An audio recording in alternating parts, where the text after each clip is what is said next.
Hey, greetings. Michael DDA here. Thank you for joining me. We've got chapter 21 of Leviticus that we're going through today. It's only 11 verses. You'd think it would be fast.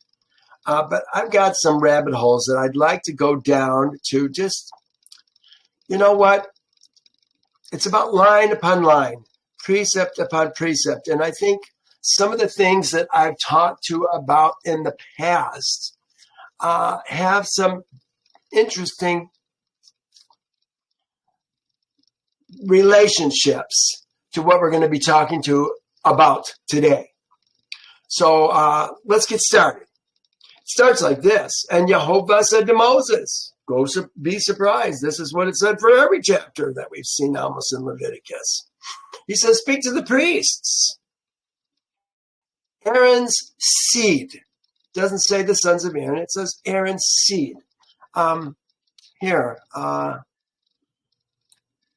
think I've got it. Yeah, here's Aaron's seed. B'nai Aaron. B'nai Aaron. We're talking to the priests. He's going to finish this chapter by saying this. And Moses told it to Aaron and his sons and to all Israel's seed. Israel's seed has to know because remember, Israel's seed, well, they're not priests. They still guard Jehovah's statutes and judgments and ordinances. And so they want to make sure that they hold the priests accountable so that they're safe. But notice that said to Aaron and his, this says Aaron and his sons. Literally, it says Aaron and his sons. Here, I've got it here. Leviticus 24:1. Here it says, and Moses told it to Aaron and his sons. This is sons. This says B'nai, which really is Benim, but when it has his, it gets transliterated to the Vav. It drops the mem, it adds the Vav, and that makes it his sons. But this is seed. I mean, this is sons. Benim. The root of this particular word is sons. Now, Strong's gives it the same word as B'nai, which this is B'nai that we're looking at here. I'm going to point to it on the screen on the left. This is B'nai. But this is seed. This is not sons. This is not children. He's certainly not talking to Aaron's daughters, is he? And the last verse that I just brought up makes it very clear that he's talking to Aaron and his sons. To Aaron and to his sons and to all Israel is what it says. No, and to all Israel's seed is what it says. It's important that we understand that B'nai, like I've been telling you all along, are men, and they're multiple generations of something. In this case, Aaron's is the something. Aaron's seed. If we're going to talk about Ha'adam's B'nai, we're talking about all the men that were ever created that came from Ha'adam. If we're going to talk about Noah's B'nai, we're talking about all the men of all the generations that come from Noah, which is everybody on this side of the flood. Not women. Now, I think it's interesting that whenever, Jennifer Powell, welcome, whenever we see a woman that needs to be addressed, when we're talking about the 70 people that went to Egypt in Genesis 46, you know what? I want to go there. Let me just go to Genesis 46. I can do it with just a simple click. And I want us to start reading here in Genesis 46:8. Look what it says. Now these are the name of Israel's seed. Then it says Jacob and his sons. But they're called Israel's seed because they're going multiple generations. These are the seed, the sons of all the sons that are going to be listed in this 70. But look what it says in 46. Now, this is confusing to people sometimes because this talks about Leah's seed. Leah doesn't have any seed, folks. No seed for Leah. But look what it says right after that. Whom she bore to Jacob. They're Jacob's seed through Leah.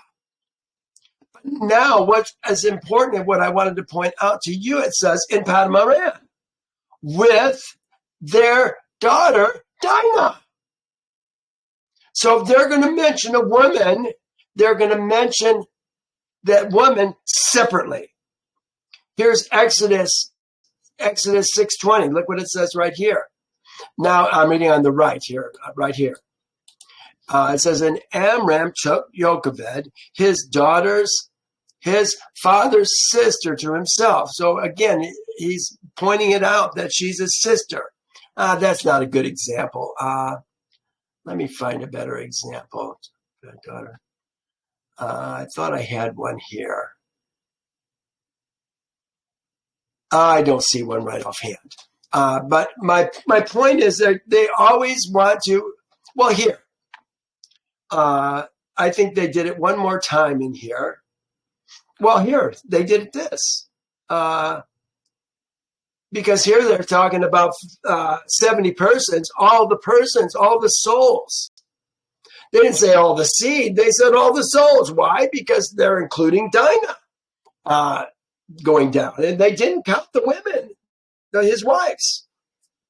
And then it says his sons and his daughters. They're separate. It seemed like there was one other woman that went down with them. And I don't know where she is. Oh, I know. It was Jochebed. Because this was kind of interesting because it said it was 33 people. But when you counted all the men and Dinah, you only came up with 32. So where's 33? It turns out, I think, that the 33rd one was in uterus right now with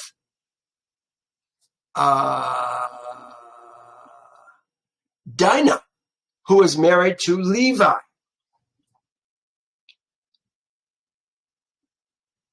And she was going to have Jochebed when she got to Egypt. So, talk about birth control and all this stuff.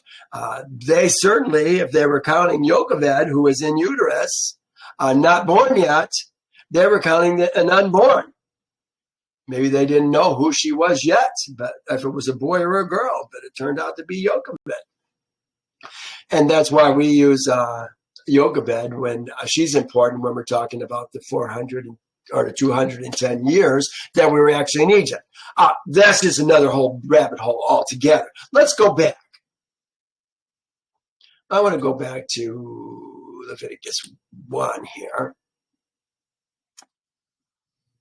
I'm sorry, 21:1. And just an overview. We're talking about corpses contaminating the Kohanim, the priests. Corpses in relation to the Kohen Gadol, the high priest, the great priest, probably is a better translation, though oftentimes we say high priest. Acceptable women for the Kohanim to marry, the priest to marry. Acceptable women for the Kohen Gadol to marry the great priest. And then physical criteria. All these are things that we're going to be talking about today. Now, just a reminder as we start, because look at what the verse says. Speak to the priests, Aaron's seed, and say to them, none shall defile himself for the dead among his people. What does Jehovah say happens if you touch a dead person? Here it is in Numbers 19. It says, this is the law, the Torah, when a man dies in a tent. all who come into the tent and all who are in the tent shall be unclean 7 days. Here's about a man who dies in the field. Whenever in the open field, whoever in an open field touches one who is slain by a sword or who has died, or a bone of a man, just a bone or a grave, shall be unclean 7 days. There's a reason why going into graves was always kind of taboo, because you're unclean 7 days. This is where all the legends come from about ghosts and all. No, I think it's about being unclean for 7 days.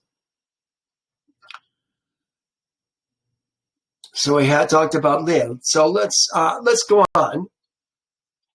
This is, none of him shall defile himself for the dead among his people. Now, 21 says, except his relatives who are nearest to him. So if a priest has a mother, a father, a son, a daughter, a brother that dies, that's this verse, he can make himself unclean. It says also his virgin sister, the next verse, who is near to him, who has had no man, they say husband, who has had no man. For her he may defile himself. Otherwise he shall not defile himself, being a chief man, we'll talk about that word in just a second when I go through my notes, among his people, to profane himself.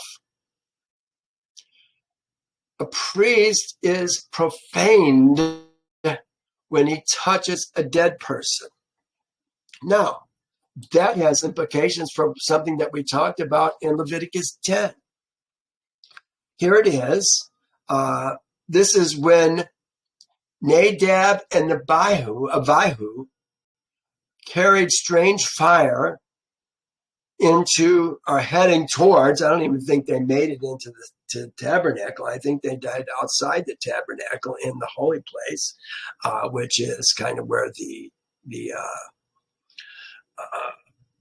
bronze altar is.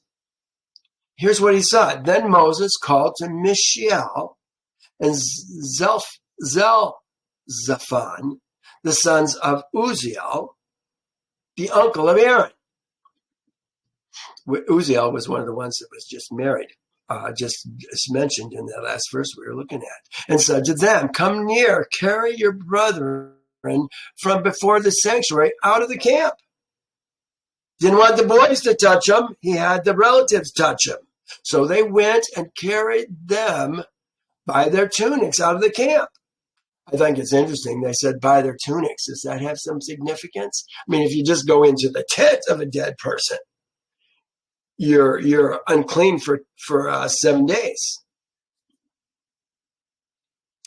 Having those boys there had to make even the holy place unclean. Remember, this was the very day that the tabernacle was set up.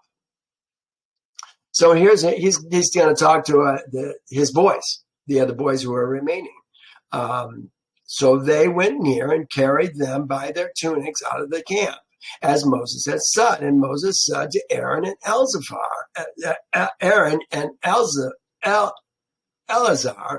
and Ithamar, his sons, do not uncover your heads nor tear your clothes, lest you die, and the wrath come upon all the people. This is a time where we can't grieve. They couldn't grieve because they were the only priests. And Aaron, there's 3, a high priest and 2 priests. That's it. Can't do without you right now. You don't have the luxury of caring for your relatives, the relatives who are nearest to you, your mother, your sister, your father, your son, daughter, brother. He goes on. And wrath come all the people. But all your brethren, the whole house of Israel, bewail the burning which Jehovah has kindled.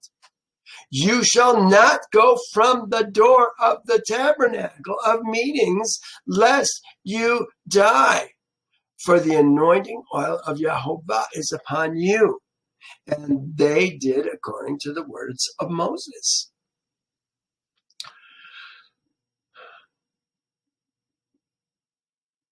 This was Moses that said this. This wasn't their father that said this. Moses said to Aaron and Eleazar and Ithamar, wow, here your son, your firstborn sons, both of them have died. Your brothers, your eldest brothers, the ones that you're looking up to every day, are dead, and you can't grieve them. Very interesting. Now, they could, if they had multiple priests. I mean, the high priest couldn't, obviously, because he's still going to be the high priest if it was his son who died. But the other priests, they would have the liberty to go and grieve for their brother if there were other priests. But because they're the only ones, they can't. All right, I don't want to belabor the points. Then the next one, it says his virgin sister. Virgin is the Betula, the virgin sister. They put his virgin sister. It says the virgin sister, which has had no man. There it is right there. And did they want to put husband? There is no word for husband in Torah. There is no word for wife in Torah. We're going to talk about that today as well, and we've talked about that many times. Oh, wait till you hear about divorce. Oh, that's a really interesting subject. That's coming up just a few more verses. 14. Otherwise, he shall not defile himself, being a chief man among his people. The priests are chief men among their people. The word that they use for chief is Baal, a Baal man among his people. Do you know that Yehovah Baal's his sons as a young man, Baal's a woman? So all of the, I put the men are the Baal of their families. And it appears that Yehovah is saying to the priests are to be their Baal. Yeah, it sounds like the priests are instructing the men, not their women, correct behavior. They're not allowed to profane themselves. Here it is, to profane themselves. This is the word for to profane themselves. Kala. Profane. It wounds them. Because of the uncleanliness that the 7 days comes when you are unclean for 7 days, they can't be profaned. They're needed.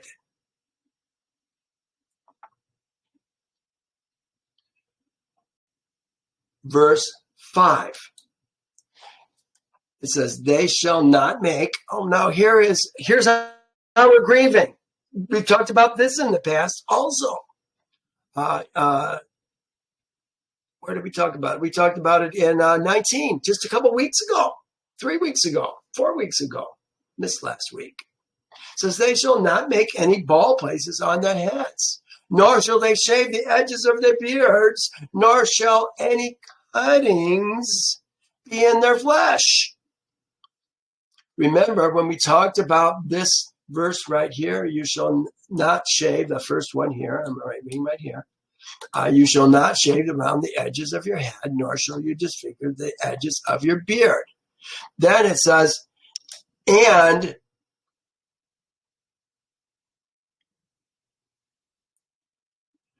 maybe it doesn't even say and or nor, but the and is there. It says, you shall not make cuttings in your flesh for the dead, nor tattoo marks on you. I am Yehovah. Well, it turned out that it doesn't just say you shall not. It says, and you shall not make any cuttings on your flesh. The two verses were related. And the beards, the disfigurement of your beards, the shaving of your head, the tattoos, the cutting of your flesh, it's all related to the dead. And here is yet another proof of that understanding being correct. This is 21 through 25. I'm reading right here. And for they being, what's the word they use? For they bring. Where is it here?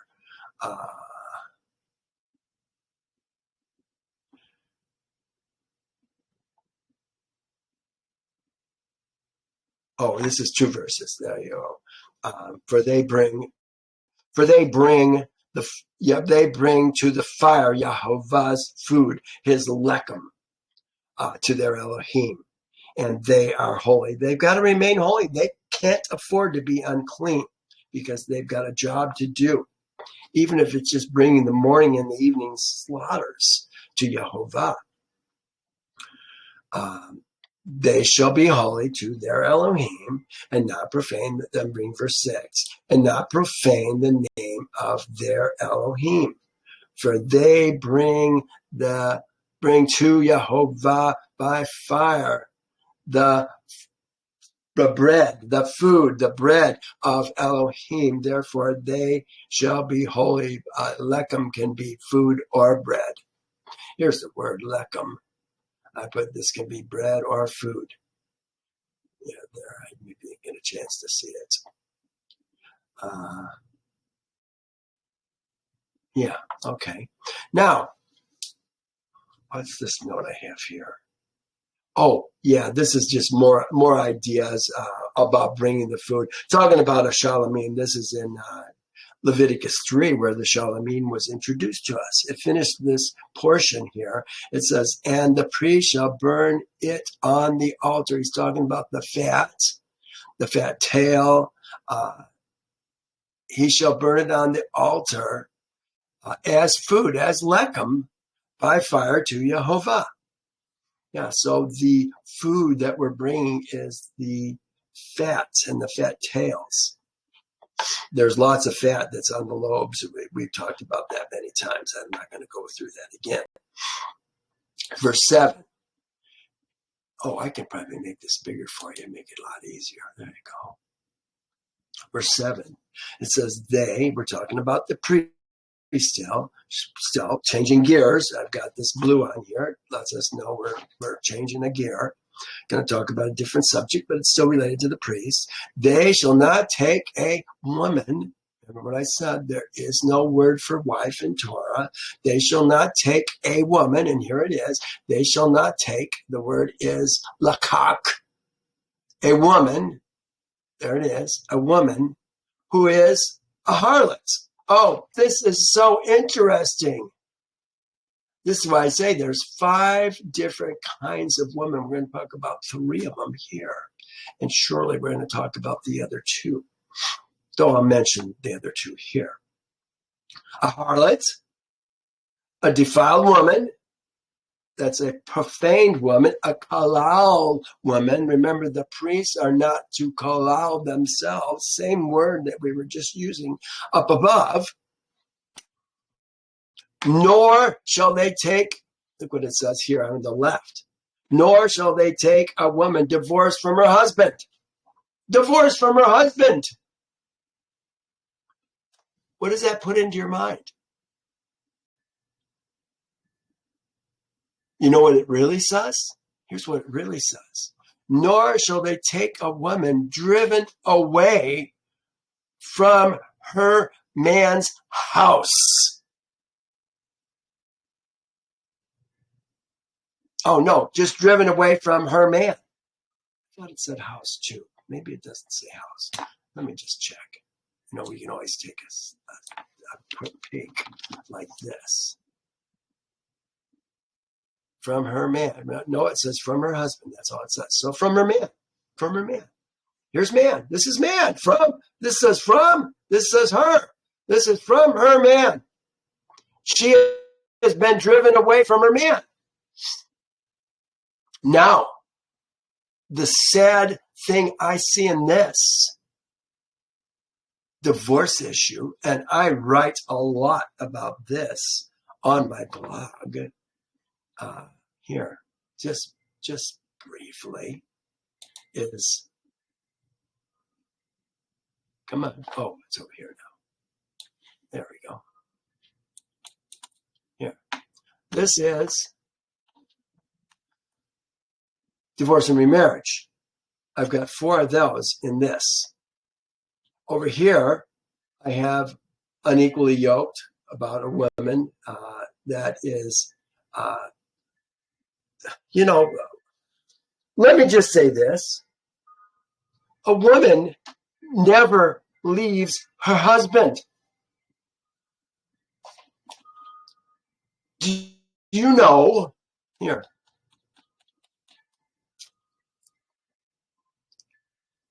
it says, let me just read the paragraph. Receiving a bill of divorce in Jehovah's kingdom is a mark of profound shame. He's sent her away from him. That's what we're talking about, being sent from your man. It's a mark of profound shame for a woman. It is evidence of her willful disobedience, self-seeking attitudes and actions. Instead of assisting her husband with his dreams and desires and encouraging him to pursue righteousness, she has sought only her own dreams and desires. This is what is taught in the broad road and where most people are today.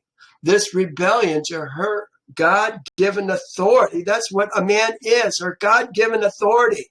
She moves from her husband to her man with her husband's, from her father to her man with her father's permission. It says I'm reading from this rebellion. This rebellion to her God-given authority is why the divorce rate is higher today than it has ever been, and why more than 70% of all divorces are initiated by the women. Do you understand what's going on? This 70% is what it was in 1970, you guys. Where is it now in 2024? I would guess 90% of all divorces are initiated by women. And a lot of times it has to do with bad understandings. So with that context, we're not talking about a divorced woman. We're talking about a woman who has been sent away. Pull this out of the way. Driven away from her man. He's given her a bill of divorce. Here, let's go to Deuteronomy 24, verse 1. Look what it says. I think it's verse 1, maybe verse 1 through 4. No, I said 24, didn't I? 24, here it is here. Look what it says. When a man takes a woman and baals her, I don't think that says baals. Let me just look at it. And masters her. Baals her. And it happens that he finds no favor. I'm reading on the right-hand side now. Finds no favor in his eyes. She finds no favor in his eyes because he has found in her uncleanliness. And he writes her a certificate of divorce, puts it in her hand, and sends her away. That's the word shalak that they're using for there. But he's sending her away. Oh, there it is, from his house. I knew that. I was thinking about the house for some reason. When she departs from his house and goes and becomes another man's woman, if the man detests her and writes her a certificate of divorce, puts it in her hand, and sends her out of his house. Or if the man dies, who took her as his woman, then her Baal, the first one we talked about, first one she had that sent her away, must not take her back to himself for a woman. It's far enough. We don't need to read any more of that. Once a woman takes another man, we're going to talk about this today. She is receiving that man's seed. Once that happens, her old man cannot take her back. If she stayed, dare I say, pure after he was sent away and repented, he could take her back. But once she's been with another man, that's not going to happen.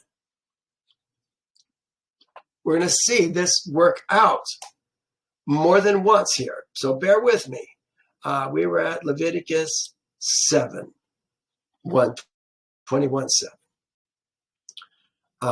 So we're talking about being sent away. We talked about in order the harlot,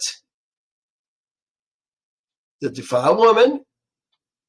What's a defiled woman, Michael? We'll talk about that. A woman who has been driven away, for he is holy to Elohim. He can't take any of these. We're talking about priests. Priests can't take any of these women. So here's the harlot. Zina. These are all verbs. Means to fornicate.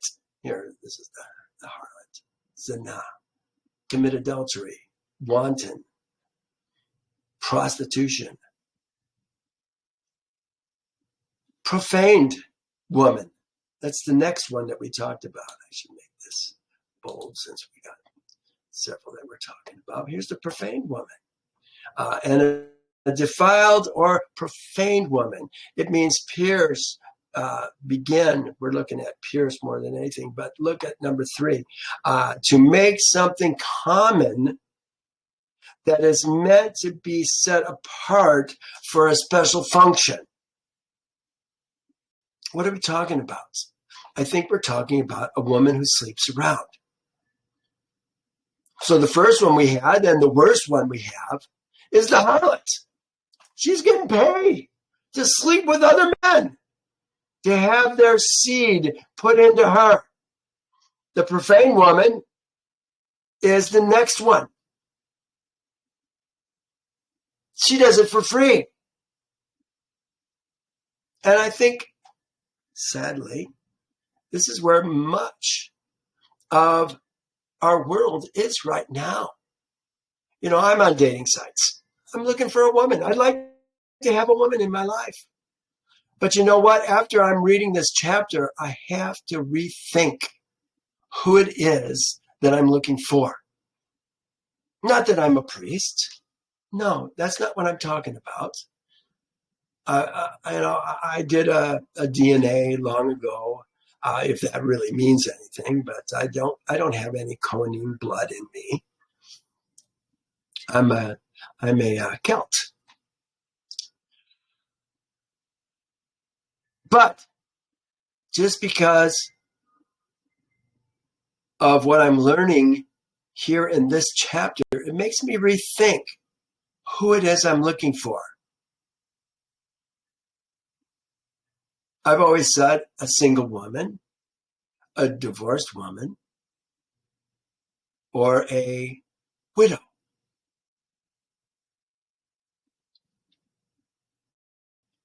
Of course, my preference would be a never married woman, a virgin woman. Almost unheard of these days, especially at the ages that I am. So, I think there's an order going on here. Harlot, profane woman, a driven away woman.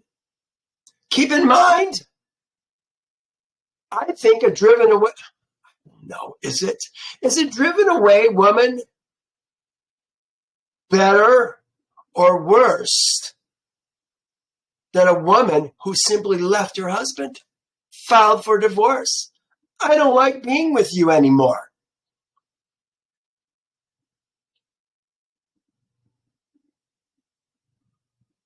I'd almost rather have a driven away woman, I think, than one who left her husband on her own. That's my thoughts. Here's the driven away one. It talks about ga'ash. Driven away is the word they used here.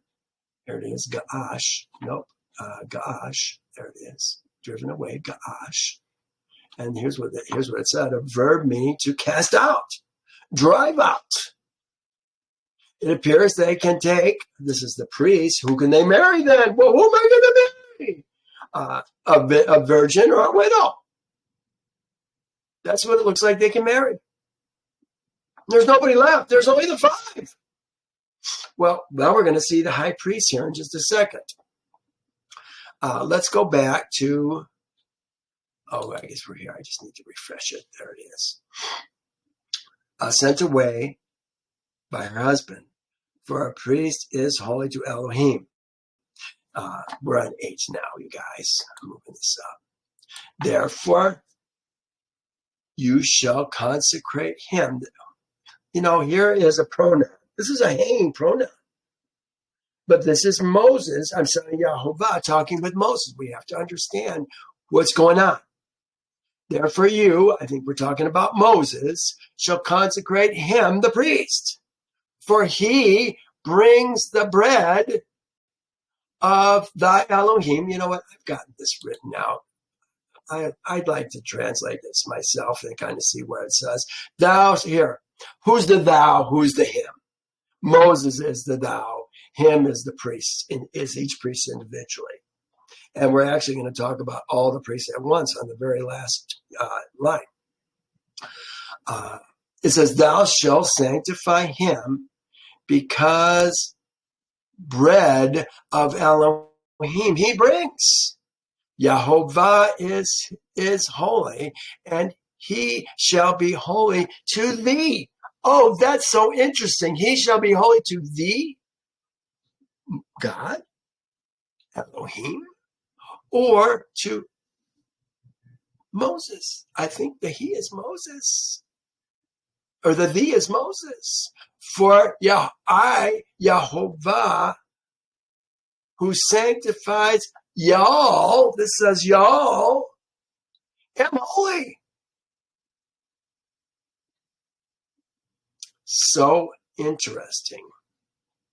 Now, switching gears again. Look at what this says. This is the daughter of any priest. If she profanes herself by playing the harlot, she profanes her father. She shall be burned with fire. If she profanes herself, she profanes her father. Profanes. This is the same word that we used up here for the profaned woman. Kala. So does this mean playing the harlot, literally being paid? Or does this just mean sleeping around? I think it means both, to my thinking. Remember, to make something common profaned, to make something common that is meant to be set apart for a special function. She represents her father as he is her covering. She profanes herself and profanes him just the same.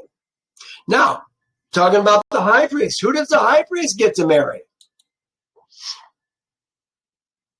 I think this is where we're going. Oh, no, we're talking about the dead again. So we did dead, then we did marrying, then we had kind of a transmission one with this sons and daughters. Now we're going to do the priest with the dead.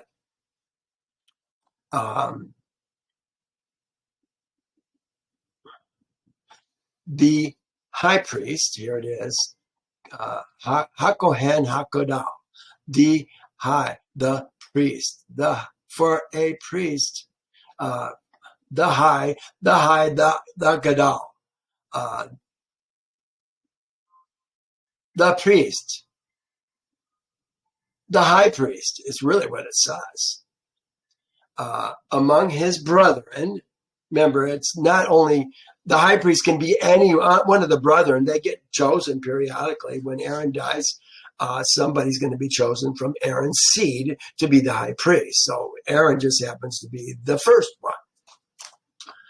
It says, the priest, the high priest, among his brethren, on whose head the anointing oil was poured, and who is consecrated to wear the garments, shall not uncover his head or tear his clothes. There it is. You're not mourning. Nor shall he go near any dead body, nor defile himself for his father, his mother, nor shall he go out of the tabernacle, out of the sanctuary, to profane the sanctuary of his Elohim. In other words, he's not going to leave the holy place. That's where the bronze altar is. That's why the boys weren't allowed to leave that either and go out from that area. He shall not, nor profane the sanctuary of his Elohim, for the consecration of the anointing oil of his Elohim is upon him. I am Yehovah. So he doesn't get to grieve for anybody. You're not going to attend any funerals. He's got major responsibilities and they can't be without him.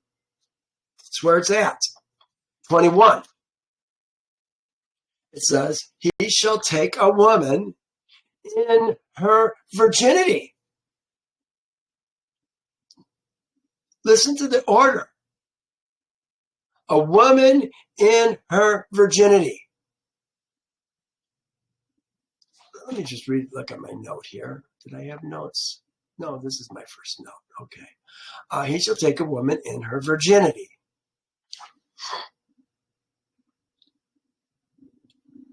Again, woman, not wife, woman, in her virginity. Here it is.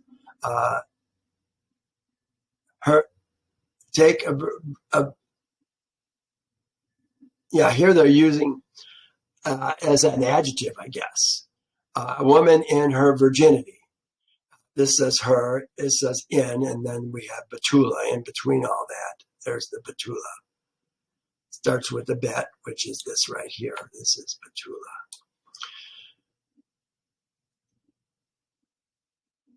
He shall take a woman in her virginity.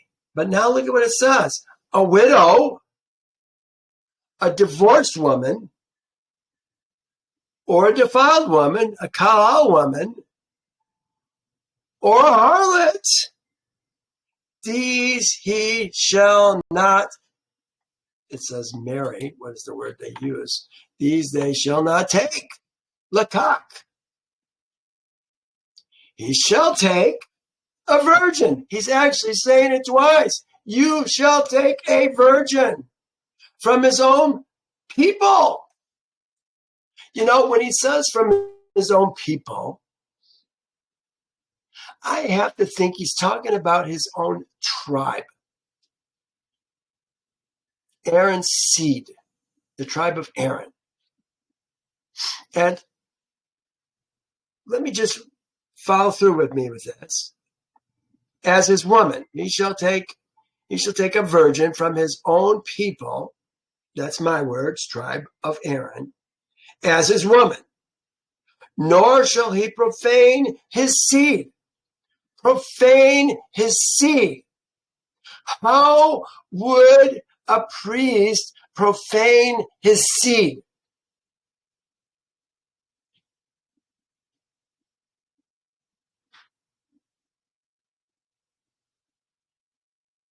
Unless the seed that goes into a woman can potentially profane her. When she's profane, the woman who sleeps around is a profane woman. He wants a pure woman that his seed and only his seed is going to go into to produce more seed, pure seed, not contaminated seed. Then it says again, among his people. Nor shall he profane his seed among his people. This is why I say I think we're talking about the tribe of Aaron.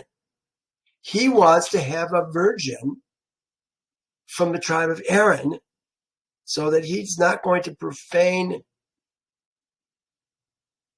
his seed among his people. For I am Yehovah. For I, Yehovah, sanctify him. Now, you can disagree. It could be Israel's seed is his people.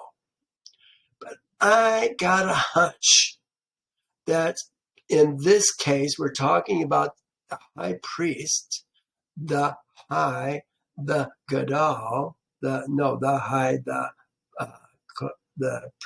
priest is going to take a virgin from among his people. Yeah, I just feel like he's talking about from among the tribe of Aaron. That's my thought. Maybe I'm wrong. Time will tell. Someday we're going to have, we see through a glass darkly right now. We can only see a little bit. But line upon line, precept upon precept, it helps us see. Some of the things I'm showing you today, they're line upon line, precept upon precept, so that we get the idea. But isn't it interesting that he says he shall take a woman in her virginity? Look at the order. This order in which these are laid out says something. Virgin, widow, sent away woman, defiled woman, harlot. Seems to me to be the kinds of women that are out there. So I see on a thing, someone who wants a long-term relationship or intimate relationship. I know that's not a woman that I want to be with. What she's telling me is she's a defiled woman. I don't want a defiled woman. A widow would be okay, but we got a widow who wants to play around, interested in intimate relationships. No, that's not what I'm looking for. You see the problem? Just finding a good woman. Who can find a woman of worth? Her value is far above rubies. Yeah, she's a special woman. That's what I need. That's what I'm going to find. Well, let's move on. This is 15. And I guess I did have 15 translated here, so let me just finish reading it. It starts with nor. Nor shall he profane his seed among his people. For I, comma, Yehovah, comma, sanctify him. There it is right there. Profane his seed. Profane his seed. They put profane his posterity. Oh, that lady left. Bummer. I know I'm hard to take. Profane his posterity. Seed is the word that they're saying. And that makes me understand the order of verses 13 and 14 in how much seed is going into these women. Remember, the high priest was not going to take the divorced woman, the defiled woman, the divorced woman, the woman who was sent away. See, I think there's a difference between the one who's sent away and the one who leaves her husband. That's a big difference. I think the latter is worse. Nor shall he profane his posterity among his people. Let's go to 16. It says, and Yahweh spoke to Moses, saying, speak to Aaron, saying, no man of your seed in succeeding generations, there it is, no man of your seed, from your seed, Za'ar, from your seed, in succeeding generations, who has any defect. Oh, you guys, this is so important. The word here that they're using here is mum. Remember, I talked about the difference between this word, where is it? Tamim. Whole, I always wanted to translate it whole, and here it is right here, tamim. Whole and alive. Oh, that's not it.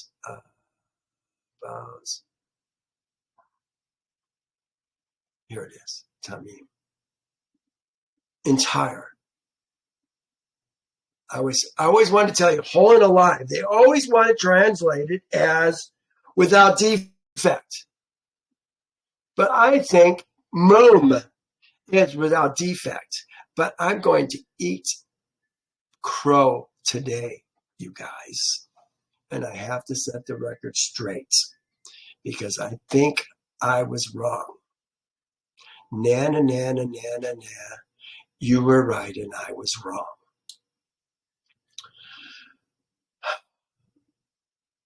Let's talk about mum. Let's finish the verse first. Let's do that. I'm going to read it on the right. Speak to Aaron, saying, no man from thy seed in successful generations. Remember, we're talking about seed, successful generations. This is what seed are. Who has a defect, a mum, may not approach to bring the bread of his Elohim. For any man who has a defect shall not approach. Now he's going to talk about what that is, a defect.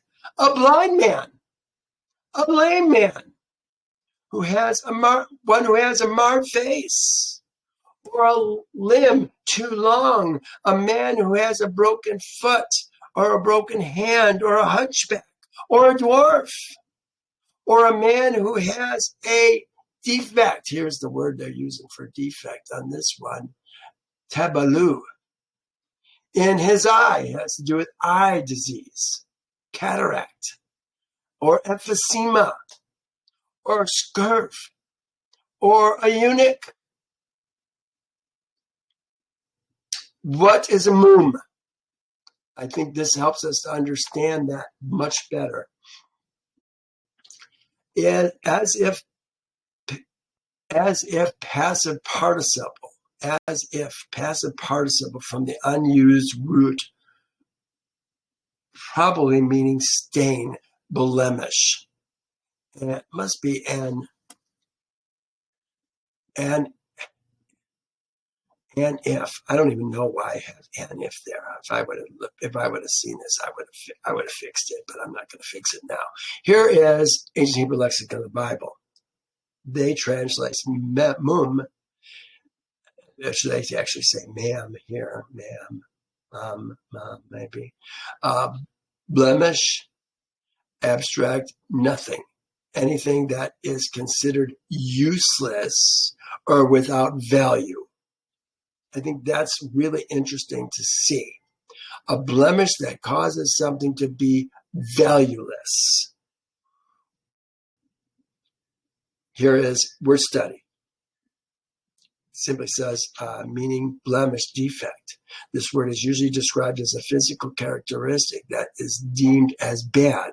A man with any sort of blemish could not be a priest. No, he can be a priest. He just can't bring the food of Elohim. There's things he can't do. We're going to see that in just a second. So here's a mum, an ear that can't hear, an eye that can't see, an arm that can't move. Remember, we were talking about a eunuch. He's got the privates, but he can't make babies. Those are all mum.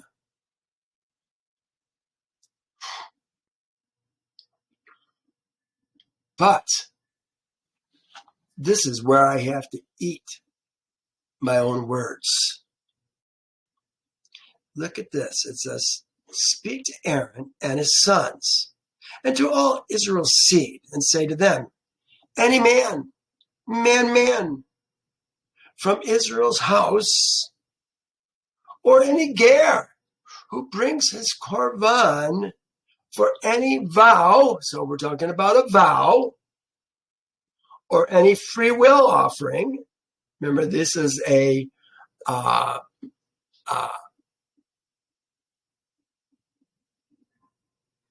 shalamim that's being used as a vow or a free will offering. Interesting, free will offering. Yeah, look at that. It seems like it would be any shalamim. Or any offering which they bring to Yehovah, an olah. You shall not, as an olah, you shall bring of your own free will a male, whole and alive. There's tamim, whole and alive. From the cattle, from the sheep, or from the goats. But look what it says. Whatsoever, now this is in Deuteronomy, so I take it with a grain of salt, but this is what it says.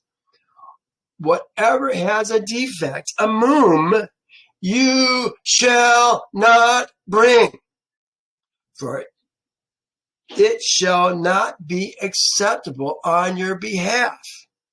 And if a man brings a slaughtered shalamim to Yehovah to accomplish a vow or a free will in cattle or flocks, it must be whole to be accepted.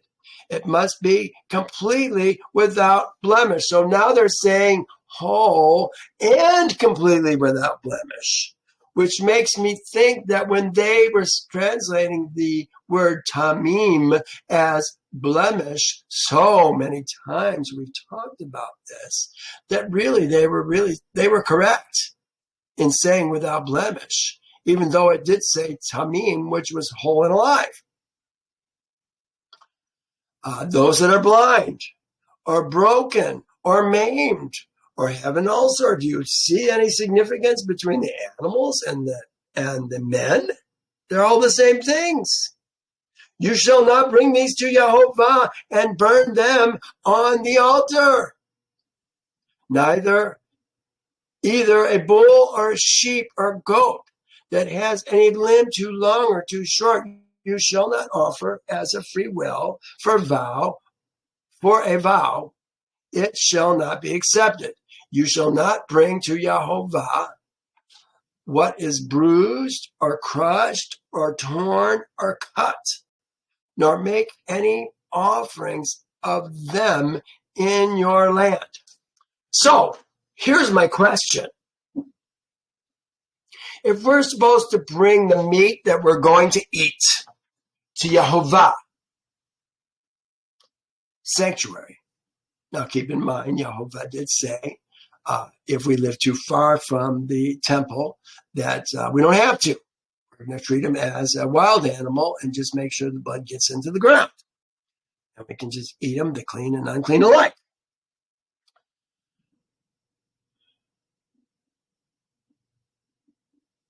What then, if we live near the temple, do we do with an animal that has these kinds of things? Do we not eat it? No, that would make no sense at all. You don't need a blind cow in your herd.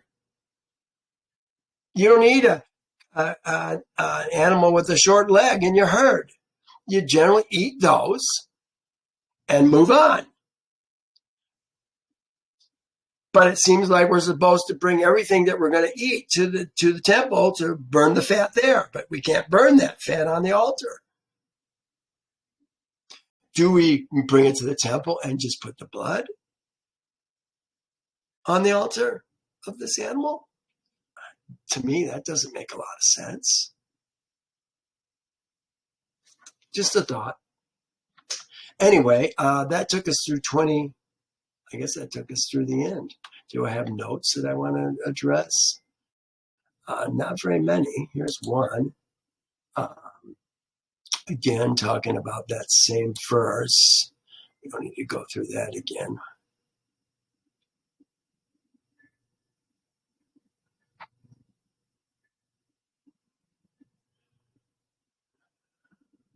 Yeah, that's the same verses. Well, actually, this is the verses that we're doing right now. Do I have anything new here? Every man from Aaron's seed who has in him a blemish, a mum, the priest shall not come near to bring Jehovah's fire. This is what it says. He shall not come near to bring Jehovah's fire.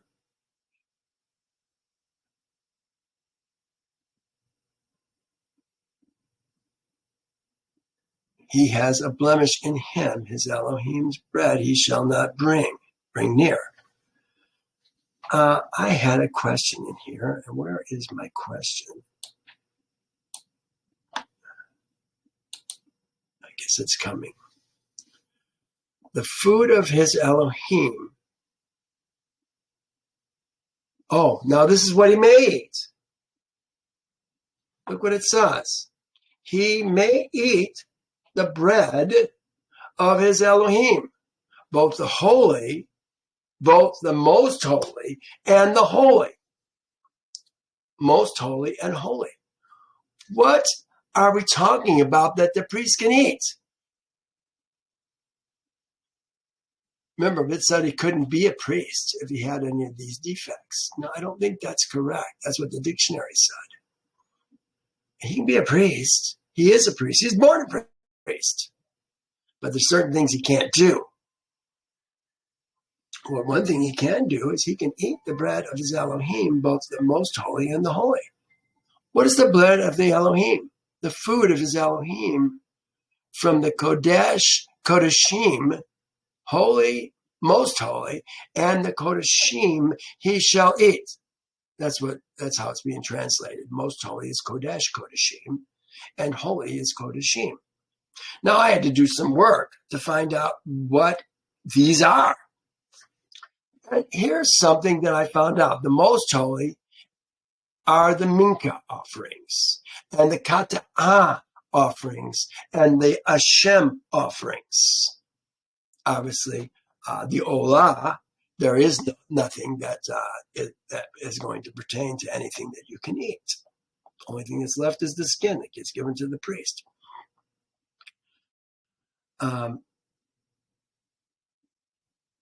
But that's the most holy. Here, this is the verse that I found. I think this is really interesting. This is 8 through 14. Let's just go there.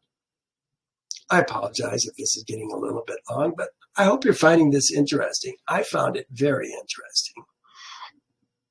It says, and Yehovah spoke to Aaron, here I myself have also given you charge of the heave offering. All the holy gifts of Israel's seed, I have given them as a portion to you and your sons. This shall be yours of the most holy things, the Kodesh Kodashim things is added, reserved from the fire. In other words, remember when you do a kata'ah, the person who brought it doesn't eat any of it. They put the fat on the fire and then it goes to the priest. That's the holy things. So now he's going to talk about it. This must be yours of the most holy things reserved from the fire. Every offering of theirs, every grain offering, there's the minka. Remember when they bring wine, you're going to put a portion of it in the fire and the rest is yours. When they bring a sack of grain. You're going to put a handful into the fire, and the rest is yours. That's the mincha offering. Then it talks about the kata'ah, the sin offering. And the trespass offering is the asher, which they render to me, shall be kodesh kodeshim for you and your sons. That's what this man gets to eat. Now, the question is, what is the holy? My guess is the holy is the shalamim that they're bringing to Yehovah, that they're going to get the breast and the leg from. I think that's the holy.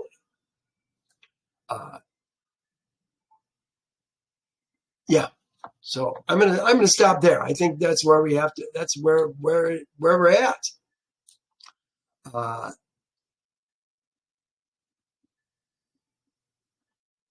This is I go back to where I was.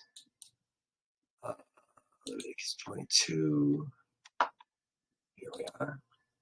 He may eat the bread of his Elohim, both the most holy, the Kodesh Kodeshim, and the Kodeshim. Only he shall not go near the veil or approach the altar. These are his limitations. He can't go near the veil. Question you got to ask yourself is, which veil are we talking about? The veil that separates the holy from the most holy from the holy, the most holy being where the ark is, and the holy being where the table of where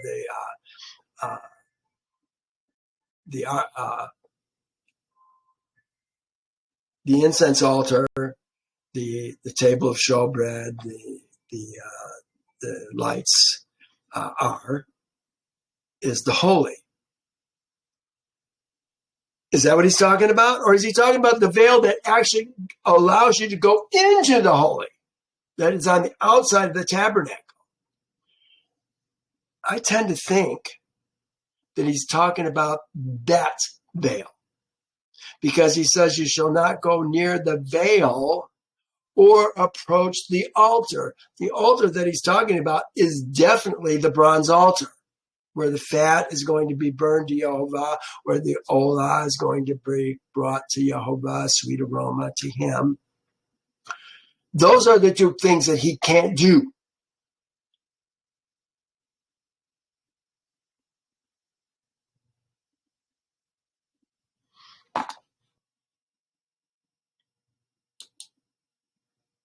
My question is, what can he do?